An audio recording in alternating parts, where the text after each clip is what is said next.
Good morning everyone. मैं अनिल कुमार आज फिर से आप लोगों का सबसे पसंदीदा YouTube channel Anil English classes में सभी व्यक्तियों का मैं हार्दिक स्वागत करता हूं। मेरे चैनल से जुड़े सभी व्यक्तियों का मैं एक बार पुनः हार्दिक स्वागत करता हूं। पिछले क्लास में जहां तक हम लोग पढ़ाई कर चुके थे, आज उससे आगे की पढ़ाई करने के लिए फिर से मैं YouTube के माध्यम से आप लोगों के सामने उपस्थित हूं। आइए पिछले क्लास में जहां तक की पढ़ाई कर लिए थे उसको आज आगे बढ़ाया जाए। धन्यवाद। देखें, रूल्स एंड यूजेज चल रहा था प्रेजेंट कंटिन्यूअस टेंस का, और रूल्स एंड यूजेज में 5 रूल हो चुका था। आज मैं इससे आगे बढ़ा रहा हूं, यानी 6 नंबर रूल अब मैं जिक्र करने जा रहा हूं। 6ठा नंबर रूल है, देखिएगा, थोड़ा सा बहुत ही महत्वपूर्ण रूल है, इसलिए ध्यान से देखिएगा। For an action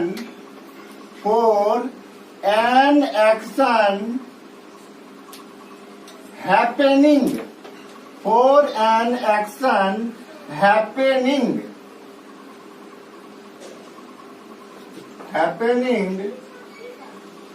about this time, happening about this time,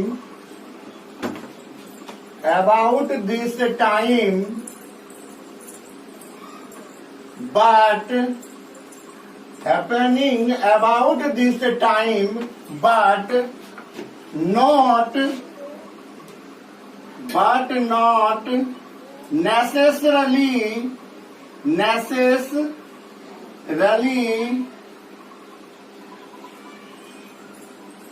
but not necessarily at the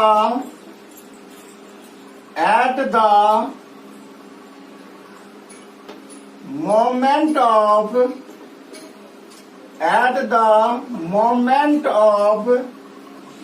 speaking, at the moment of speaking।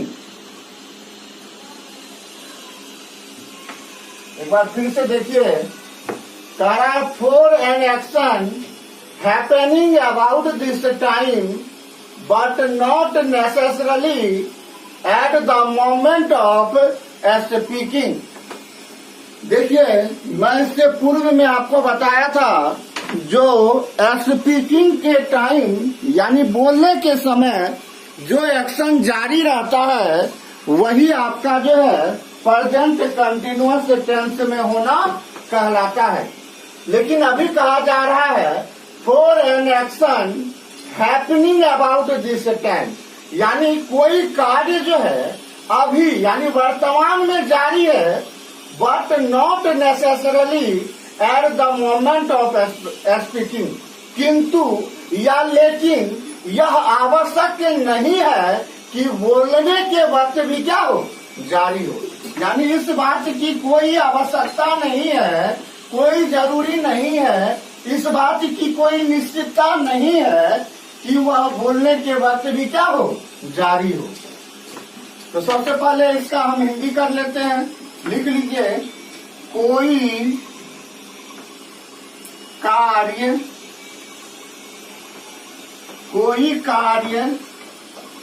अभी जारी है,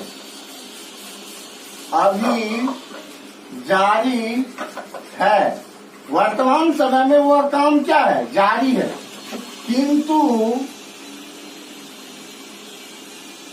या हम इसको किंतु नहीं तो लेकिन भी कह सकते हैं, लेकिन यह आवश्यकता नहीं है, यह आवश्यकता नहीं है कि बोलने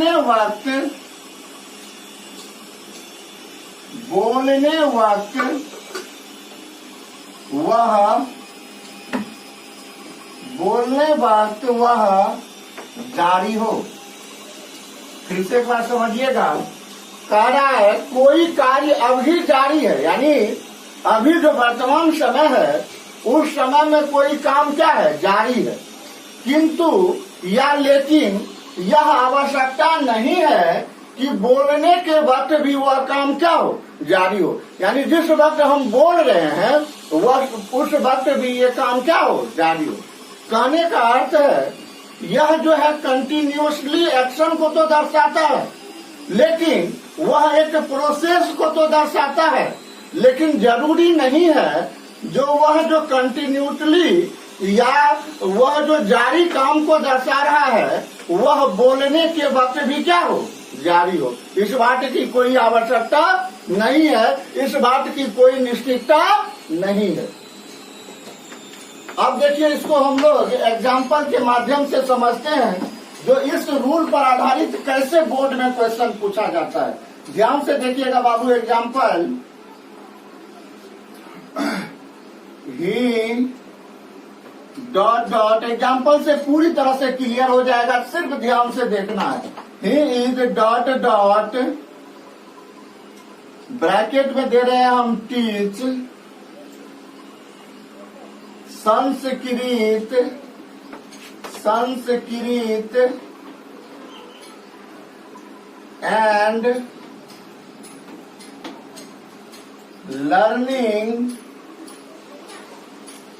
एंड लर्निंग कोई भी दे दीजिए, हिंदी।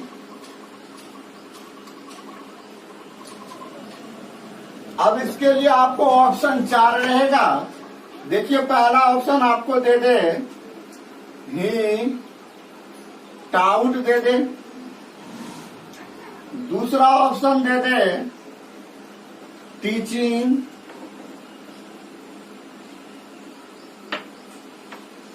तीसरा ऑप्शन दे दे हैज टाउट, चौथा ऑप्शन दे दे इज टीचिंग। अब देखिए बाबू, इसको हमको समझने की आवश्यकता है। यदि हम कंसेप्ट समझ जाते हैं तो इसको बनाना बेहद आसान होता है। कह रहा है he dot dot teach Sanskrit and learning Hindi. देखिए, एंड लर्निंग हिंदी से ये ज्ञात हो रहा है जो ये सीखना उनका क्या है, जारी है। इसका मतलब है जो पढ़ाने वाला काम कर रहा है संस्कृत को, यह भी क्या होगा, जारी होगा। अब देखिए, ऐसा काम कह रहा पढ़ाना भी क्या हो, जारी हो, और सीखना भी क्या हो, जारी हो। लेकिन हो सकता है जब हम ये बात अभी बोल रहे हैं इस वक्त ये काम जारी ना हो, लेकिन प्रेजेंट टाइम में अभी छोड़ के 2-4 मिनट पहले या 2-4 मिनट बाद भी ये काम क्या हो, जारी हो। ऐसे कंडीशन में हम इसे प्रेजेंट कंटिन्यूअस टेंस में रखते हैं।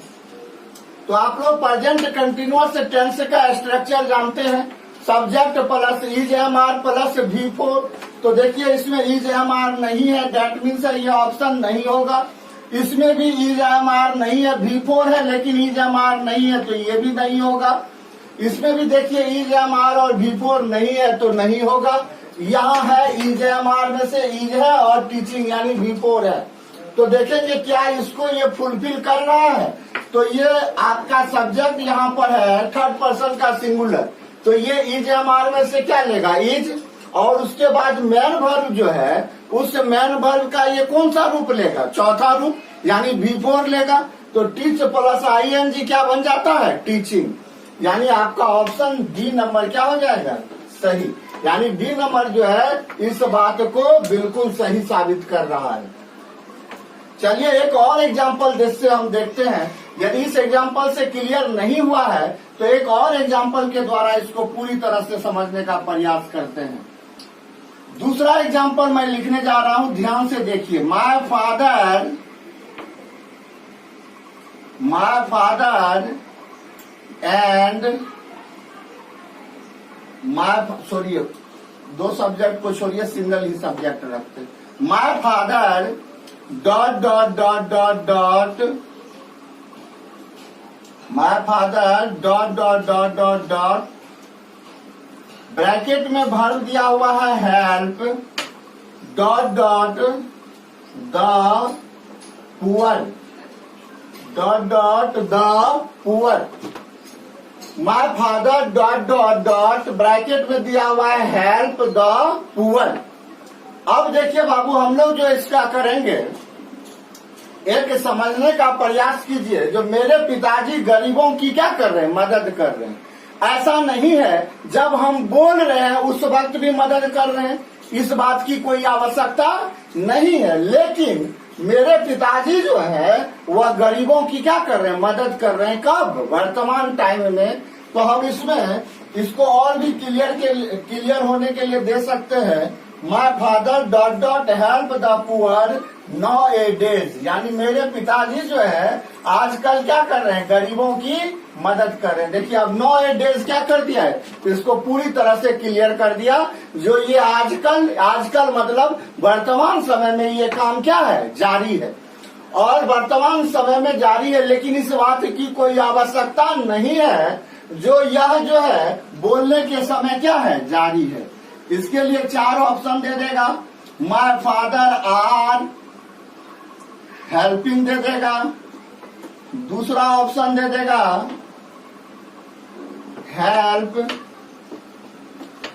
तीसरा दे दे इज हेल्प, चौथा दे दे इज हेल्पिंग। तो देखिए अब हमारा क्या आंसर हो जाएगा, ध्यान से देखिए, तुरंत समझ में आ जाएगा। अब ये जाएगा किसमें, प्रेजेंट कंटिन्यूअस में। तो क्या प्रेजेंट कंटिन्यूअस के लिए ये ऑप्शन उपयुक्त लग रहा है, is am are plus V4 तो नजर आ रहा है। लेकिन माय फादर के अनुसार आर आना सही है, नहीं है, क्योंकि माय फादर क्या होता है, थर्ड पर्सन का सिंगुलर। तो ये अपने साथ वर्ब क्या लेगा, सिंगुलर। तो ये आपका ऑप्शन क्या हो गया, गलत। सेकेंड में is am are plus V4 है ही नहीं, तो गलत। थर्ड में इज एम आर है लेकिन V4 नहीं है, इसलिए थर्ड भी क्या हो जाएगा, गलत। चौथा देखिए, माय फादर के साथ इज आता है क्योंकि सिंगुलर है, और वर्ब का क्या आएगा, चौथा रूप। तो हेल्प का चौथा रूप क्या होता है, हेल्पिंग। इसका मतलब है हमारा ऑप्शन नंबर 4 क्या हो जाएगा, बिल्कुल सही आंसर हो जाएगा, है ना। अब हम लोग इसी कड़ी को आगे बढ़ाते हुए रूल नंबर 7 पे चलते हैं। रूल नंबर 7वां को अब हम लोग देखेंगे। जो इसमें 7वां रूल क्या है, जो बोर्ड के क्वेश्चन को बनाने में हम लोगों को मदद करेगा।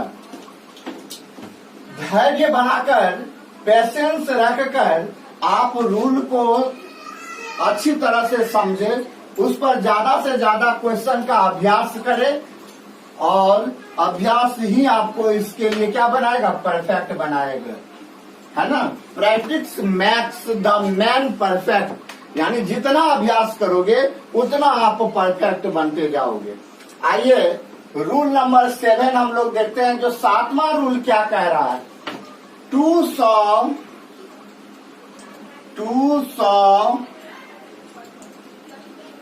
द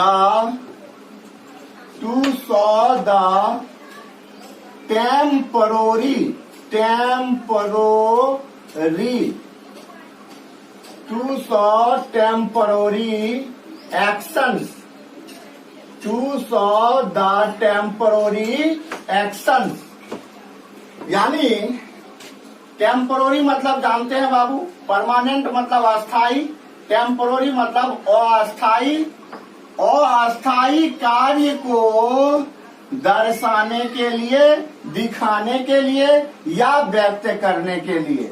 अस्थाई जो काम होगा उस अस्थाई काम को या तो दर्शाने के लिए, या तो दिखाने के लिए, या तो बताने के लिए, या तो व्यक्त करने के लिए, है ना। किसको, टेम्पोररी एक्शंस को। टेम्पोररी मतलब अस्थाई। अस्थाई कार्य क्या होगा, थोड़ा सा एग्जाम्पल के द्वारा समझिएगा। जो काम जो है बिल्कुल फिक्स नहीं है कितने दिनों तक होगा या क्या होगा, लेकिन अस्थायी रूप से वर्तमान में वह काम क्या है, जारी है। ऐसे वर्क को भी दर्शाने के लिए, ऐसे एक्शन को भी दर्शाने के लिए किसका प्रयोग किया जाता है, प्रेजेंट कंटिन्यूअस टेंस का। देखिए example, I dot dot dot work, I dot dot work in Rome, in Rome, Rome देश का नाम है, इन रोम दिस मंथ। देखिए क्या कहना चाह रहा है, कह रहा है I dot dot work in Rome this month, यानी इस महीना जो है मैं रोम में क्या कर रहा हूँ, काम कर रहा हूँ। यानी इस महीना कर रहा हूँ, हो सकता है अगला महीना मैं नहीं करूं, तो ये क्या हो गया, अस्थायी काम हो गया। इस महीना करेंगे फिर काम को क्या करेंगे, छोड़ देंगे।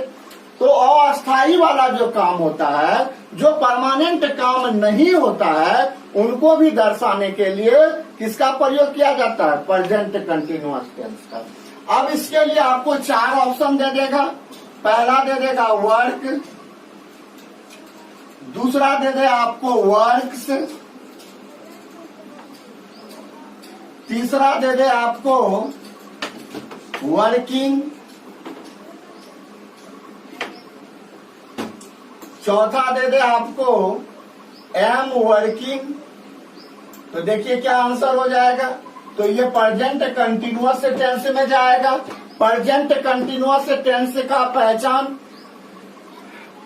काम क्या हो, जारी अवस्था में हो। तो ये इस महीना में काम क्या है, जारी है, लेकिन ये काम परमानेंट नहीं है। तो ये प्रेजेंट कंटिन्यूअस में जो जाएगा, तो ऑप्शन में से देखेंगे जो प्रेजेंट कंटिन्यूअस को कौन फिलफिल करता है। तो देखिए यहाँ पर प्रेजेंट कंटिन्यूअस का स्ट्रक्चर होता है subject plus is am oblique are plus V4। तो यहाँ पर इजम आर नहीं है और V4 भी नहीं है, पहला ऑप्शन नहीं होगा। दूसरा में भी इजम आर V4 नहीं है, नहीं होगा। तीसरा में V4 है लेकिन इजम आर में से कोई नहीं है। चौथा में देखिए इजम आर में से एम है और वर्ब का चौथा रूप है आई, अपने साथ क्या लेता है, इजम आर में से एम लेता है और वर्क का क्या हो जाएगा, चौथा रूप, तो हो जाएगा एम वर्किंग। यानी ऑप्शन नंबर 4 जो है इस आंसर को क्या कर देता है, फुलफिल कर देता है। चलिए नेक्स्ट क्वेश्चन देखते हैं। Sonam and Soni, Sonam and Soni dot dot dot work in America, in America, in America this week, in America this week. यानी सोनम और सोनी जो है अमेरिका में इस सप्ताह में क्या कर रही है, काम कर रही है। लेकिन इस बात की कोई आवश्यकता नहीं है जो ये अगले सप्ताह भी काम होता रहे, है ना। तो ये काम क्या हो गया, टेम्पोररी एक्शंस हो गया। और जब टेम्पोररी एक्शंस हो गया तो टेम्पोररी एक्शंस को भी दर्शाने के लिए कौन आता है, प्रेजेंट कंटिन्यूअस टेंस आता है। अब इसके लिए आपको ऑप्शन दे दे, इसमें हैज वर्क, दूसरा दे दे आपको हैज वर्कड,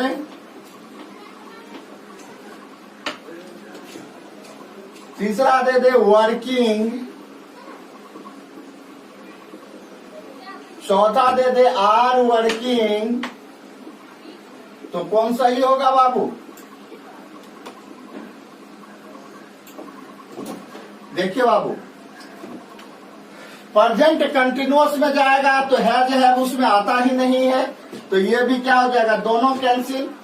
वर्ब का चौथा रूप आता है लेकिन ये अपने पहले या तो इज या तो एम या तो आर लेता है, जबकि ये ऐसा नहीं लिया है, तो ये भी नहीं होगा। और यहाँ देखिए इज एम आर आया है, उसमें से कोई एक, और वर्ब का चौथा भी है। तो यहाँ सब्जेक्ट क्या है, सोनम एंड सोनी। तो Sonam third person singular, Soni भी थर्ड पर्सन सिंगुलर, दोनों आपस में जुड़ी हुई है एंड के साथ। तो third person singular plus third person singular बराबर थर्ड पर्सन प्लूरल। जब ये थर्ड पर्सन प्लूरल हो जाएगा तो अपने साथ ऑक्सिलरी वर्ब क्या लेगा? प्लूरल। तो इज एम आर में से प्लूरल ऑक्सिलरी वर्ब होता कौन है? आर। और आर के बाद क्या लेगा? वर्ब का चौथा रूप, यानी वर्क प्लस आईएनजी फॉर्म। तो देखिए वहां वर्किंग भी दिया हुआ है, यानी आर वर्किंग हमारा इसके लिए क्या हो जाएगा? क्या हो जाएगा? बिल्कुल सही हो जाएगा, एप्रोप्रिएट वर्ब फॉर्म हो जाएगा। एप्रोप्रिएट इस इस ब्लैंक को जो है फिल कर देगा, है ना। और कैसा फिल करेगा? With appropriate meaning, with meaningful, है ना। तो ये हमारा क्या हो जाएगा? सही आंसर हो जाएगा। चलिए अब हम लोग इस बात को जब समझ गए तो इससे आगे की काम करते हैं, यानी रूल नंबर अब 8 देखते हैं। 8वां नंबर रूल देखेंगे। जो 8वां नंबर रूल जो है क्या है और वह बोर्ड के क्वेश्चन में कैसे हमें मददगार साबित होगा। तो देखिए बाबू, ध्यान से देखिएगा, किसी भी प्रकार का आपको दिक्कत नहीं होगा। जिस तरह से प्रत्येक रूल आपके समझ में आ रहा है, ये भी रूल बिल्कुल आपके समझ में आएगा। आइए हम 8वां नंबर रूल को जो है बताने जा रहे हैं। 8वां नंबर जो रूल होगा आपका कह रहा है टू सॉल्व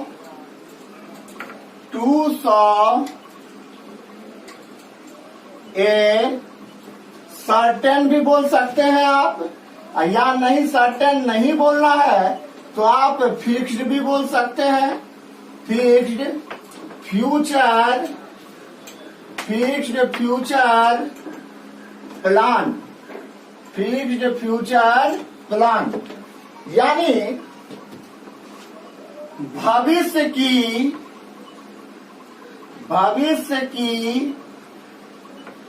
एक निश्चित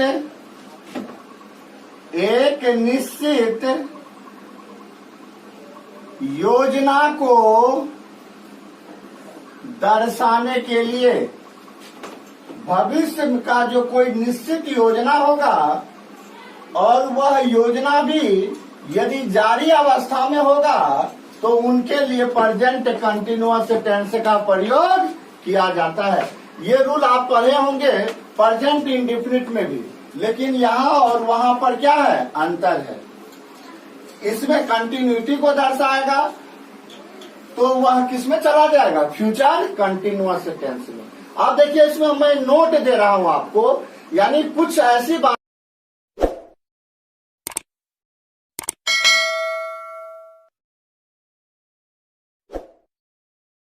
कि क्या हो? कंटिन्यू हो, यानी ये वर्ड नजर आ जाए और जो है वह वर्ब से हमें क्या बोध होता हो? कंटिन्यूटी का बोध होता हो, तब हम समझ जाएंगे यह वाक्य जो है प्रेजेंट कंटिन्यूअस टेंस में है।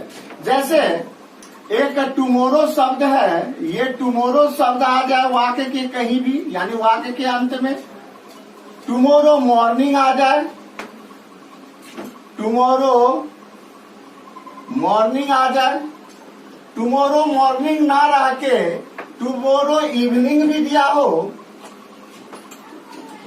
या इवनिंग ना रहकर आफ्टरनून दे दे, आफ्टरनून भी ना रहकर टुमोरो इवनिंग दे दे। यदि टुमोरो इवनिंग भी नहीं है, टुमोरो नाइट दे दे। ये सब किसके अंतर्गत चला जाएगा? या रहे the day after tomorrow, the day after tomorrow, the day after tomorrow, या रहे नेक्स्ट मंथ, नेक्स्ट मंथ ना रहकर यदि नेक्स्ट ईयर भी दिया रहे, या नेक्स्ट ईयर, या दिया रहे नेक्स्ट मॉर्निंग, नेक्स्ट मॉर्निंग ना रहकर नेक्स्ट इवनिंग रहे, नेक्स्ट नाइट रहे, नेक्स्ट आफ्टरनून रहे, एटसेट्रा इटीसी। इनमें से यदि कोई शब्द आ जाता हो वाक्य के अंत में, यदि उस वाक्य में ये शब्द लगा हुआ हो और कहीं ना कहीं वाक्य जो है कंटिन्यूटी को दर्शाता हो, तब जो है हम इसे किसके अंतर्गत रखेंगे? प्रेजेंट कंटिन्यूअस टेंस के अंतर्गत रखेंगे। टू सॉ ए सर्टेन या फिक्स्ड फ्यूचर प्लान, जब एक निश्चित फ्यूचर प्लान होगा, भविष्य की योजना होगा और ये शब्द के साथ आता होगा वह वर्ब, तब हम समझ जाएंगे जो यह जो है किस में चला जाएगा? प्रेजेंट कंटिन्यूअस टेंस में चला जाएगा। किस टेंस में चला जाएगा? प्रेजेंट कंटिन्यूअस टेंस में, है ना। अब देखिए बाबू, टुमारो आने वाला कल, टुमारो मॉर्निंग यानी आने वाला सुबह, आने वाला शाम, आने वाला दोपहर, आने वाला शाम, आने वाला रात, या द डे आफ्टर टुमारो यानी परसों, टुमारो के बाद वाला डे, तो आने वाला कल के बाद क्या होता है? परसों। नेक्स्ट मंथ अगला साल, अगला महीना, अगला सप्ताह, अगला साल। नेक्स्ट मॉर्निंग अगला सुबह, नेक्स्ट इवनिंग यानी अगला शाम, नेक्स्ट नाइट अगला रात, नेक्स्ट आफ्टरनून अगला दोपहर इत्यादि। इनमें से यदि कोई भी शब्द हो और भर से वाक्य पढ़ने से ये पता चलता हो जो ये क्या है? एक सर्टेन फ्यूचर प्लान है, ये सर्टेन फ्यूचर प्लान के अंतर्गत आता है, तो उस वाक्य को भी हम लोग प्रेजेंट कंटिन्यूअस टेंस के अंतर्गत रखेंगे।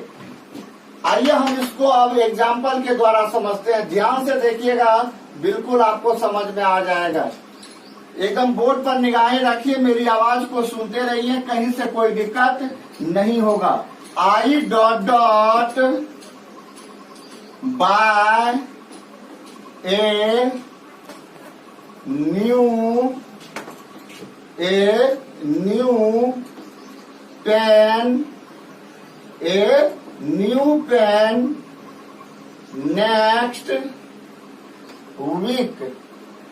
Next week. क्या कह रहा है?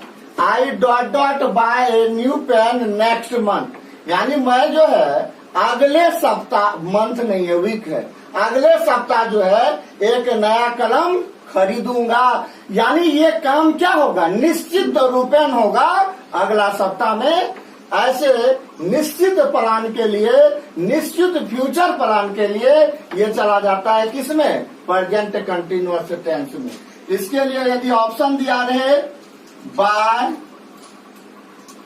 बाइंग दे दे, दूसरा दे दे हैज, बाउट, तीसरा ऑप्शन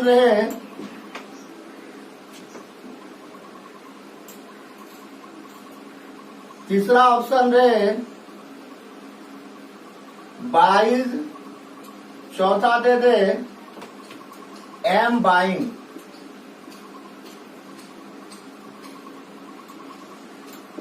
देखिए बाबू, तब क्या हो जाएगा आंसर?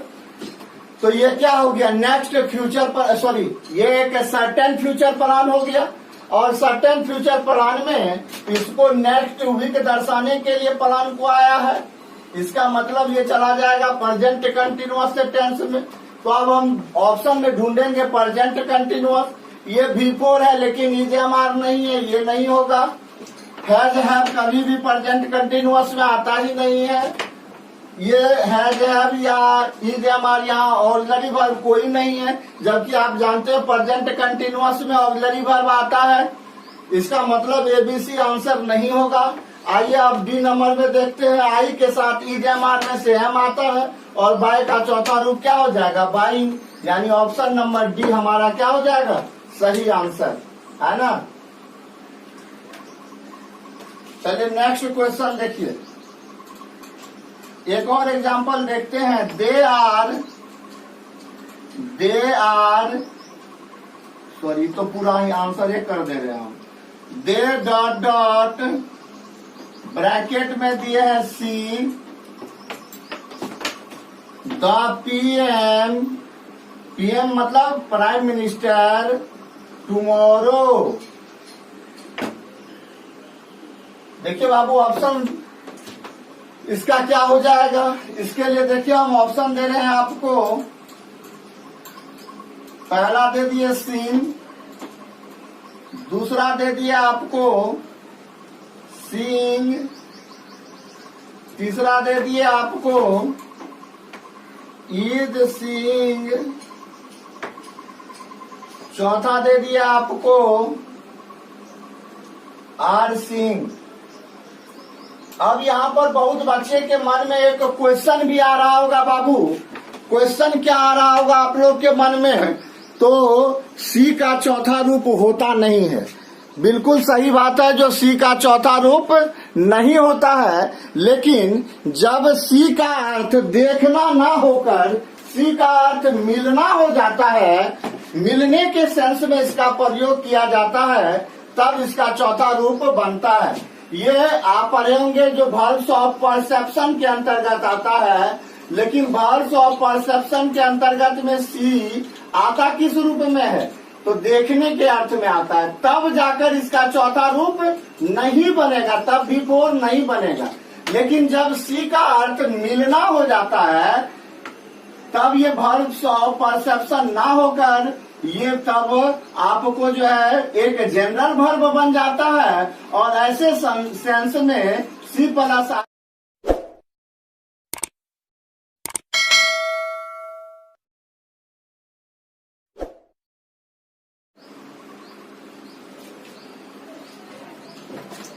तो देख रहे थे हम लोग जो यह जो है मिलना के अर्थ में सी प्लस V4 यानी ING फॉर्म जो है इसमें हो जाएगा। यानी तब ये क्या हो जाएगा? सीइंग हो जाएगा। देखने के अर्थ में नहीं होगा, लेकिन मिलने के अर्थ में इसका चौथा रूप बनाना सही होता है। तो यहाँ पर देखिए इसका जब आंसर होगा तो EGMR नहीं है, नहीं होगा। इसमें तो V4 है लेकिन EGMR नहीं है। इसमें EGMR है और V4 भी है, और उसमें भी EGMR है और V4 भी है। यानी दोनों प्रेजेंट कंटिन्यूअस को दर्शाता है। लेकिन हम देखेंगे अब सब्जेक्ट के अनुसार क्या ऑक्सिलरी वर्ब यहाँ सही आया है। तो सब्जेक्ट क्या है? दे क्या होता है? थर्ड पर्सन का प्लूरल। और जब यह प्लूरल होता है तो अपने साथ वर्ब क्या लेगा? प्लूरल। तो यहाँ पर क्या आ गया है? आर। इज क्या होता है? सिंगुलर, यानी सी भी कैंसिल। आर आया है, आर क्या होता है? प्लूरल। इस तरह से इसका भी सही आंसर क्या हो जाएगा? Option number D. आइए अब हम लोग इससे आगे बढ़ते हैं, यानी इससे अगला रूल पर चलते हैं, नंबर रूल पर। और ये जो है प्रेजेंट कंटिन्यूअस टेंस का अंतिम रूल भी है। यानी 9 रूल जनरली आप इसमें पढ़ लेते हैं तो आपको बोर्ड में आने वाले क्वेश्चन बनाने में किसी भी प्रकार का परेशानी नहीं होगा। ऐसा नहीं है जो सिर्फ 9 ही रूल इसमें है, बहुत सारा रूल है, लेकिन आप लोगों के लेवल के लिए इतना पर्याप्त है। यानी कंपटीशन तक आप बना सकते हैं। अब अपर लेवल का जो कंपटीशन भी एग्जाम होता है, जैसे यूपीएससी, बीपीएससी या पीओ रैंक का, उसमें 1-2 रूल और पढ़ना पड़ेगा, तब जाकर आपको वहां पर पूरी तरह से क्वेश्चन बन जाएगा। लेकिन अभी वो रूल हम नहीं बता सकते हैं, क्योंकि आप 12th लेवल में हैं या ग्रेजुएशन लेवल में हैं, तो आपको इतना से ही काम चल जाएगा। और ज्यादा रूल हो जाने पर बच्चे जो है पढ़ना भी ज्यादा पसंद नहीं करते हैं। चलिए, लगेगा जो मतलब कुछ ऐसे रूल हैं जो हम लोग को आवश्यकता नहीं था, सर बता दिए।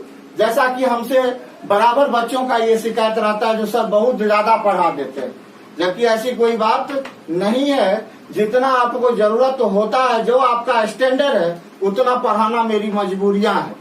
अब कोई टीचर 2 ही रूल पढ़ाकर समाप्त कर देता है तो हमें उससे कोई लेना देना नहीं है, उसका अपना एक फंडा है पढ़ाने का। लेकिन मेरा ये है जो जितना आपको चाहिए उतना मैं अवश्य दूंगा।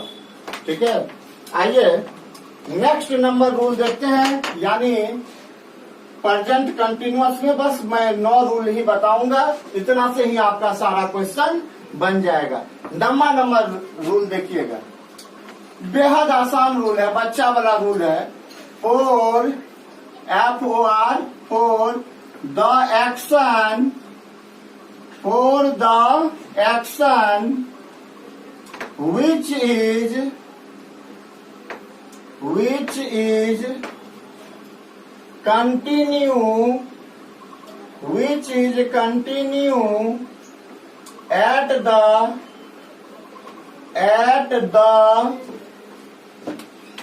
time of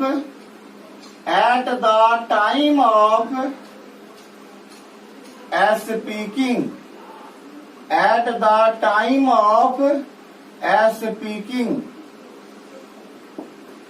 Para for the action which is continue at the time of action, यानी ऐसा कार्य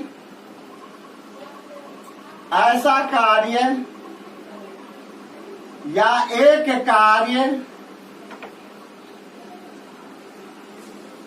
जो बोलने के समय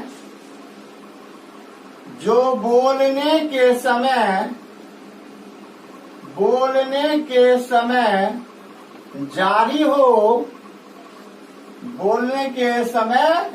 हो, यानी यह ऐसा कार्य को दर्शाने आता है, ऐसे एक्शन को दर्शाने आता है जो बोलने के समय क्या हो, जारी हो, जो बोलने के समय काम चल रहा हो, ऐसे काम को दर्शाने भी, ऐसे एक्शन को दर्शाने भी प्रेजेंट कंटिन्यूअस टेंस का प्रयोग किया जाता है।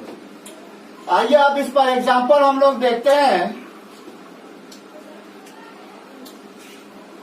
Ramesh and Suresh dot read in the class now।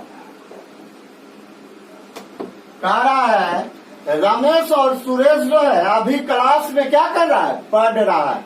यानी जब हम ये बात बोल रहे हैं उस वक्त रमेश और सुरेश का पढ़ना क्या है, जारी है। यानी मेरे बोलने के समय में वह कार्य क्या हो रहा है, जारी है, यानी वह काम चल रहा है। ऐसे एक्शन को दर्शाने हेतु प्रेजेंट कंटिन्यूअस टेंस का प्रयोग किया जाता है। इसके लिए ऑप्शन देखिएगा, पहला आ जाएगा इज रीडिंग, दूसरा हो गया आर रीडिंग, तीसरा दे दे एम रीडिंग,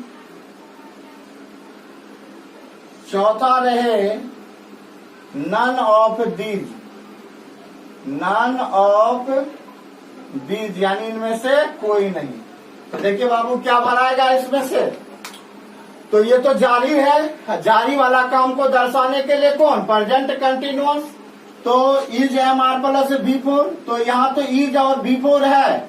लेकिन देखिए रमेश एंड सुरेश है तो प्लूरल ऑक्सिलरी वर्ब, यानी ये हमारा गलत।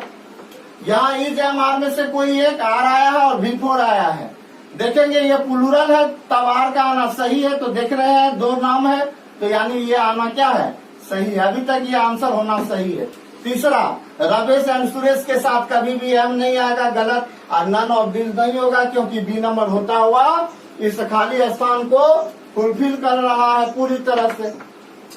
एक और एग्जांपल इस पर देख लेते हैं। कुकू एक नाम है बाबू, कुकू किसी का नाम है। कुकू डॉट टीच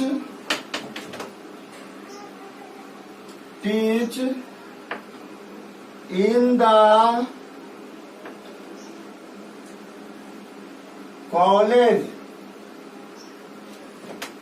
यानी कुकू जो है कॉलेज में क्या कर रहा है, टीच यानी पढ़ा रहा है। तो ऐसे में क्या हो जाएगा, पहला ऑप्शन इसके लिए आ गया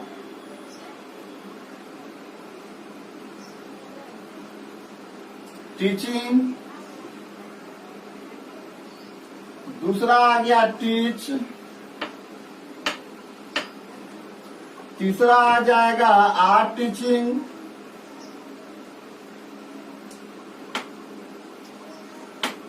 चौथा हो जाएगा इज टीचिंग। अब देखिए बाबू क्या हो जाएगा इसका आंसर। तो ये काम क्या है, जारी है, यानी बोलने के समय में जब ये बात हम बोले हैं उस वक्त ये काम क्या है, चल रहा है। जब काम चल रहा है तो ये प्रेजेंट कंटिन्यूअस के अंतर्गत, तो क्या ये प्रेजेंट कंटिन्यूअस का वर्ब फॉर्म है, तो V4 तो है लेकिन इज एम आर नहीं है, गलत हो जाएगा। ये इसमें भी is am are plus V4 नहीं है, गलत हो जाएगा। इसमें इज एम आर है, इसमें भी इज एम आर है, इसमें भी V4, इसमें भी V4। अब ये बात क्लियर कौन करेगा, जो दोनों में से कौन होगा, तो सब्जेक्ट, सब्जेक्ट क्या है, थर्ड पर्सन का सिंगुलर, तो ऑक्सिलरी वर्ब सिंगुलर क्या होता है, इज, लेकिन यहाँ क्या है, आर, इसलिए ऑप्शन नंबर 3 गलत। ऑप्शन नंबर 4 हमारा क्या हो जाएगा, आंसर। यानी बोलने के समय जो कार्य जारी होता है उस जारी कार्य को दर्शाने हेतु भी प्रेजेंट कंटिन्यूअस टेंस का प्रयोग किया जाता है। इतना रूल को यदि आप अच्छी तरह से समझ गए, टोटल 9 रूल, स्पेशल रूल्स यानी रूल्स एंड यूजेस, जो हम एक बोले थे स्पेशल रूल्स भी है, जो आपके बोर्ड के क्वेश्चन के लिए काफी महत्वपूर्ण होता है, या कॉम्पिटिटिव एग्जामिनेशन में जब आप बैठते हैं तो वहाँ जो टेंस से रिलेटेड क्वेश्चन जो देता है उनके लिए भी ये अहम आवश्यक चीज है, बहुत ही महत्वपूर्ण चीज है। आशा करते हैं जो सभी बच्चे इसको बार बार पढ़ेंगे, कॉपी में लिख लेंगे, बार बार इसको देखेंगे, बार बार इसका रिवीजन करेंगे, ताकि आपकी कंसेप्ट क्या हो जाए, पूर्ण रूपेण क्लियर हो जाए, और बोर्ड एग्जामिनेशन में इससे पूछा गया, इससे रिलेटेड या जनरल कंपटीशन क्षेत्र में उस एग्जाम में पूछा गया क्वेश्चन आप आसानी से जवाब दे सकते हैं। चलिए आज बस इतना ही रहेगा। अब ये 2 पार्ट की समाप्ति हो गई है। टेंस में देखे होंगे जब मैंने स्टार्ट किया तो पहले प्रेजेंट इंडेफिनिट पर आया, यानी बेसिक क्लास पहले टेंस का डिफिनेशन सारा चीज हुआ। उनके बाद जब हम टेंस को बांटे तो उसमें सबसे पहले हम लोग प्रेजेंट इंडेफिनिट पर है, और आज इसका दूसरा पार्ट प्रेजेंट कंटिन्यूअस टेंस को भी पूर्ण रूपेण पढ़कर हम लोग समाप्त कर लिए। नेक्स्ट क्लास में इसी का अगला पार्ट यानी प्रेजेंट परफेक्ट टेंस स्टार्ट होगा। बहुत ही महत्वपूर्ण टेंस, हर एक विद्यार्थियों के लिए, किसी भी क्लास के विद्यार्थियों के लिए, चाहे वो 8th का बच्चा हो, 9th का हो, 10th का हो, 11th का हो, 12th का हो, या जनरल कंपटीशन का हो, या स्पोकन करना चाहता हो, या बैंकिंग, एसएससी, रेलवे किसी की तैयारी करता हो, सभी के लिए यह वीडियो, सभी के लिए टाइम एंड टेंस काफी महत्वपूर्ण टॉपिक होता है। यदि आपको मेरा पढ़ाया गया वीडियो, पढ़ाया गया चीज पूर्ण रूपेण समझ में आता है, अच्छी तरह से आपका कंसेप्ट क्लियर हो जाता है, तो आप इस वीडियो को अवश्य लाइक करें, कमेंट करें। अच्छा लगने पर अच्छा ना लगता हो तो आप बुरा कमेंट भी, यानी कि नहीं समझ में आया, इस तरह का भी कमेंट कर सकते हैं। और अपने मित्र गणों के बीच में भी वीडियो को शेयर करें, ताकि वो बच्चे भी जो घर बैठे हैं उनका भी पढ़ाई जो बाधित है वह भी इस वीडियो से लाभ उठाकर घर बैठकर अपनी पढ़ाई को कर सके। धन्यवाद। नेक्स्ट क्लास में इससे भी अच्छी, इससे भी महत्वपूर्ण पार्ट लेकर, यानी प्रेजेंट परफेक्ट, प्रेजेंट का तीसरा पार्ट लेकर मैं बहुत जल्द आपके लिए उपस्थित होऊंगा। तब तक आप मेरे चैनल पर अपलोड किए गए सभी वीडियो को अच्छी तरह से देखें, समझे एवं घर बैठे अपने पढ़ाई को जारी रखे। घर में रहे, सुरक्षित रहे। Thanks a lot. Miss you. See you again tomorrow. Bye.